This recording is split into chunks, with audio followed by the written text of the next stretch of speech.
তুলল বিজেপি। রাজ্যসভায় ওই দাবি তোলেন এই রাজ্যের সাংসদ শ্রমিক ভট্টাচার্য। কট্টরপন্থীদের বিক্ষোভের চাপে প্রায় 2 দশক আগেই কলকাতা ছাড়তে হয়েছিল তসলিমাকে। বর্তমানে লেখিকা দিল্লিতে রয়েছেন। এবারে তাকে কলকাতায় ফিরিয়ে আনার দাবি নতুন করে রাজনৈতিক বিতর্ক উস্কে দিল। নির্বাচিত কলাম, লজ্জা, দ্বিখণ্ডিতর মতো বই লিখে বাংলাদেশে কট্টরপন্থী ধর্মীয় নেতাদের রোষের নিশানায় তসলিমা নাসরিন। 2004-এ বাংলাদেশ ছেড়ে তিনি আশ্রয় নিয়েছিলেন কলকাতায়, কিন্তু এ রাজ্যেও ইসলামী কট্টরপন্থীদের বিক্ষোভে কলকাতায় তার ঠাঁই হয়নি। 2008-এ কলকাতা ছেড়েও চলে যেতে হয়েছিল তসলিমাকে। এবার বিতর্কিত সেই বাংলাদেশি লেখিকাকে কলকাতায় ফেরানোর দাবি তুলল বিজেপি। রাজ্যসভার 0 আওয়ারে এই দাবি তোলেন বিজেপি সাংসদ শ্রমিক Bhattacharya. Taslima Nasreen wants to come back to Calcutta। ये उसका वो तस्लीमा नसरीনের কাছে কলকাতা শহর প্রাণের শহর। তসলিমা নসরিন কলকাতায় ফিরে আসতে চান, বাংলায় কথা বলতে চান, বাংলায় কবিতা লিখতে চান, বাংলায় সাহিত্য সৃষ্টি করতে চান।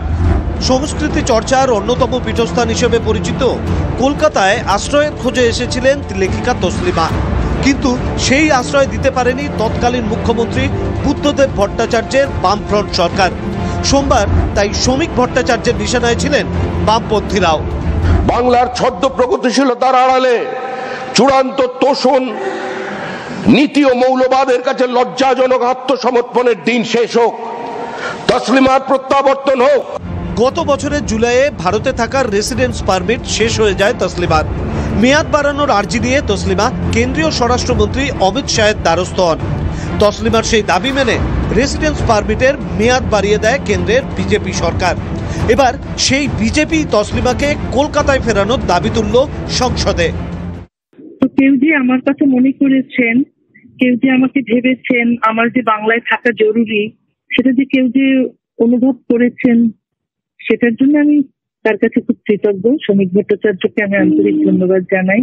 যারা সাম্প্রদায়িক সম্প্রীতির পক্ষে যারা লড়াই করছেন, যারা মানবাধিকারের জন্য লড়াই করছেন, তারা সবাইকে মনে রাখেন, শুধু আমাকে ভুলে যান।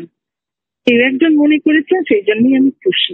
তসলিমাকে ফেরাতে বিজেপির দাবি তোলার পরই শুরু হয়ে গিয়েছে রাজনৈতিক বিতর্ক। রাজনীতির স্বার্থেই তসলিমাকে আনার দাবি তোলা হচ্ছে বলে অভিযোগ তুলছেন বিজেপি বিরোধী শিবির। তসলিমা নাসরিন বাংলায় আসছে, এটা উত্তপ্ত করার জন্য নিয়ে আসা হচ্ছে। ওকে নিয়ে যেন ওই রাজনীতির খেলা না হয়। যখন তসলিমা নাসরিনকে পশ্চিমবাংলা থেকে বার করেছিল, তখন তো সিপিএম সরকার ছিল। তখন শ্রমিক ভট্টাচার্যরা কী করছিল? বিজেপির একটা কথা ছিল না কেন? আজকে একটা আবহাওয়া তৈরি করছে এরা হিন্দু মুসলমানের ঝগড়া লাগানোর জন্য। তসলিমা নাসরিন ইচ্ছে করলে পশ্চিমবঙ্গে আসবেন, তাকে বাধা দিয়েছে কে? তখন একটা নির্দিষ্ট পরিস্থিতিতে সেই পরিস্থিতি সামাল দেওয়ার জন্য তার নিরাপত্তার খাতিরে তাকে সরিয়ে দেওয়া হয়েছিল। এটা অন্য কোনো কারণ তো নয়, হচ্ছে রাজনৈতিক সুশ্রুতি দেওয়ার কথা। 1 বছরের মধ্যে রাজ্যে বিধানসভা ভোট। তার আগে এ রাজ্যে মেরুকরণের রাজনীতি তীব্র হয়ে উঠছে। তাই প্রশ্ন উঠছে, তবে কি ভোটের আগে বিজেপি নতুন অস্ত্র হিসেবে ব্যবহার করতে চাইছে তসলিমাকে? Bureau report, TV9 Bangla.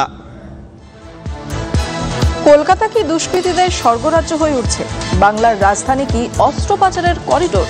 প্রশ্নগুলো ওঠাই স্বাভাবিক।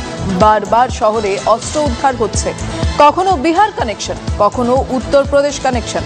সেখানে শিয়ালদা অঞ্চলটাই যেন অপরাধের আঁতুড় ঘর। ফের শিয়ালদা স্টেশন থেকে আগ্নেয়